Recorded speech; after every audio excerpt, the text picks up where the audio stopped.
Auzubillahiminash-shaytanir-rajim. Bismillahir-rahmanir-rahim. Today our topic is about, that yesterday we had talked about British rule and dress codes. Today's date is 26 September 2020. Our subject is history and we have to discuss the topic British rules and dress codes, the subtopic of clothing as social history.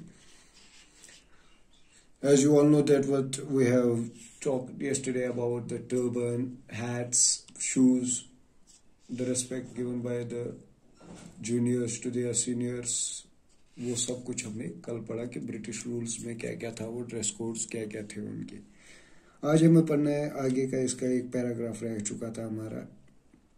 अगर हम books number 3 पे देखें 196 page में, वहाँ पे turban on the head के बारे में थोड़ा दिया गया है कि द मैसूर टर्बन कॉल्ड पिटा, जो मैसूर टर्बन को उसको पिता कहते हैं, was aged with gold less, उसको एज उसकी जो बनाई गई थी वो गोल्ड लेस की बनाई गई थी, एंड अडॉप्टेड एज द दरबार ड्रेस ऑफ द मैसूर, और इसको दरबार ड्रेस मैसूर कोट का कहा जाता था मिड 19th सेंचुरी में।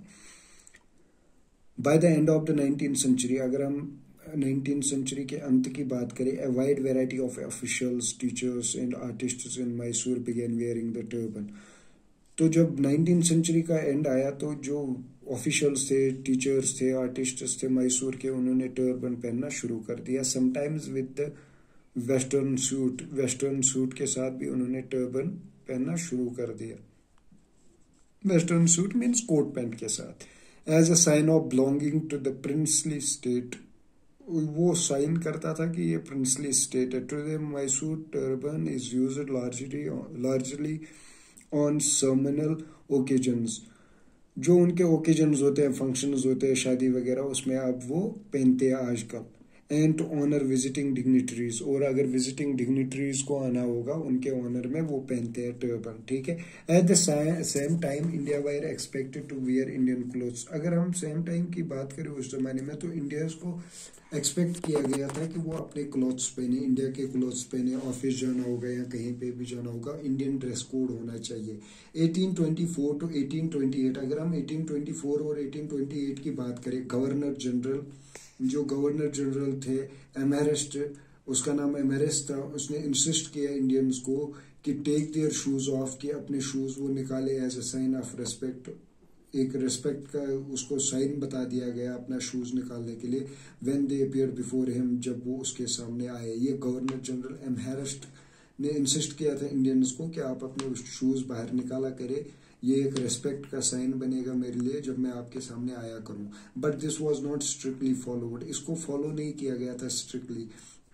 By the mid 19th century, जब मिड 19th सेंचुरी आई, when Lord Dalhousie was governor general, जब लॉर्ड डेलहौसी गवर्नर जनरल थे इंडिया के, उन्होंने क्या किया, shoe respect was made stricter, उसने वो शू रेस्पेक्ट स्ट्रिक्ट कर दिया कि शूज निकालने ही पड़ेंगे। And Indians were made to take off their shoes, और इंडियंस को जो ऑफिशियल्स थे, इंडियन ऑफिशियल्स थे, उनको ये स्ट्रिक्ट ऑर्डर्स दिए गए थे कि उनको शूज अपने बाहर निकालने हैं। When entering any government institution, किसी भी गवर्नमेंट इंस्टीट्यूशन में जब वो घुसे, जब वो अंदर जाए। ओनली दोज हु वोर यूरोपियन क्लोथ्स, वही लोग जो यूरोपियन क्लोथ्स पहनते थे, वर एक्सेप्टेड फॉर दिस रूल, उनको इस रूल से खारिज किया गया था क्योंकि वो वेस्टर्न कल्चर को पूरा एडॉप्ट करते थे। मैनी इंडियन गवर्नमेंट सर्वेंट्स, जो बहुत सारे इंडियन गवर्नमेंट के सर्वेंट्स थे, वर increasingly uncomfortable with this rules, वो इन रूल्स से अनकंफर्टेबल थे, उनको ये रूल्स पसंद नहीं आए।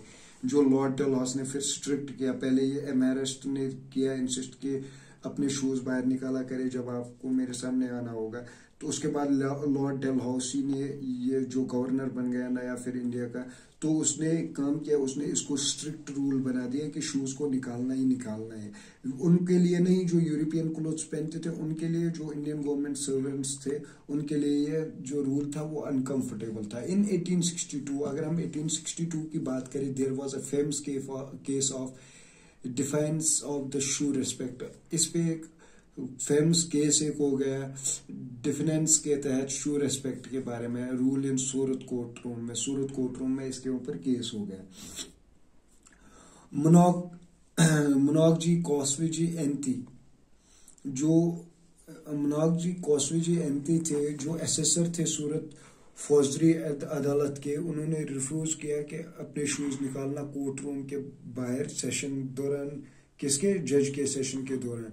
द जज insisted that he take off his shoes, जज ने इंसिस्ट किया कि उनको शूज निकालने हैं, as that was the Indian way of showing respect to superiors, वो एक इंडियन वे था रिस्पेक्ट सुपीरियर्स के लिए। बट मोनार्क जी ने एडमेंट रहे कि वो वैसे ही रहे, उन्होंने कोई शू नहीं निकाला बाहर। He was barred entry into the court room, उनको रोका गया कोर्ट रूम की एंट्री के लिए।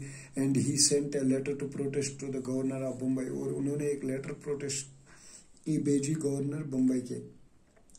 The British insisted that since Indians took off their shoes, British ने इंसिस्ट किया कि जो ब्रिटिश ऑफिशियल्स ऑफिसर, उन्होंने इंसिस्ट किया कि जो इंडियंस है उनको अपने शूज बाहर निकालने हैं। वो किसी भी सिक्योर्ड प्लेस पे जब जाए, होम में जाए, they should do so when they enter the court room, उनको वैसे भी करना पड़ेगा। जैसे उन्होंने एक वो यूजलेस एग्जांपल दी कि अगर आप घर जाते हो, आप शू निकालते हो, वो सिक्योर्ड प्लेस पे शू निकालते हो, तो इसमें कोई दिक्कत नहीं है कि आप कोर्ट रूम में अपना शू निकालें as a sign of respect. In the controversy that followed, जो कंट्रोवर्सी फॉलो की गई, Indians urged that taking off shoes in secured places and at home was linked to two different questions. Indians ने कहा कि ये तो different concept है, shoes निकालना सिक्योर्ड प्लेस पे या होम पे, वो तो डिफरेंट क्वेश्चंस है, ये डिफरेंट क्वेश्चन है। One, there was the problem of dirt and filth, उधर एक प्रॉब्लम थी डर्ट और फ्लिथ की। Shoes collected the dirt on the road, shoes collect करते हैं रोड से जो डस्ट होती है वो कलेक्ट करते हैं। This dirt could not be allowed into space that were clean, उस स्पेस पे अलाउड ही नहीं था जहाँ पे क्लीननेस हो, particularly when people in Indian homes, जहाँ पे इंडियन होम्स है पीपल्स के, सेट ऑन द ग्राउंड, वो ग्राउंड पे होते हैं। Second, leather shoes and the filth that stuck under it were seen as polluting। अगर हम देखें लेदर शूज का जो फ्लथ था, जो उसके अंडर होता था, वो पोल्यूट हुआ होता था। But public buildings like the court room were different from home, अगर हम पब्लिक बिल्डिंग्स की बात करें, अगर कोर्ट रूम की बात करें, तो घर से डिफरेंट होता है। But it took many years before shoes were permitted into the court room, लेकिन इसको भी बहुत टाइम लगा कि कोर्ट रूम में शूज को परमिट करना। डिजाइनिंग द नेशनल ड्रेस, अगर हम नेशनल ड्रेस की बात करें, डिजाइन कैसे हुआ, as nationalist feeling swept across India, ये दूसरा टॉपिक है हमारे 98 पे, डिजाइनिंग द नेशनल ड्रेस की, नेशनल ड्रेस को कैसे डिजाइन किया गया। एज नेशनलिस्ट फीलिंग्स, अगर हम नेशनलिस्ट की फीलिंग्स देखें, स्वेप्ट अक्रॉस इंडिया, पूरे इंडिया में थी by the late 19th century के दौरान। Indians began devising cultural symbols, India ने डिवाइजिंग कल्चरल सिंबल्स को that would express the unity of the nation, वो कपड़े बनाने शुरू कर दिए जिससे यूनिटी दिखे नेशन की। आर्टिस्ट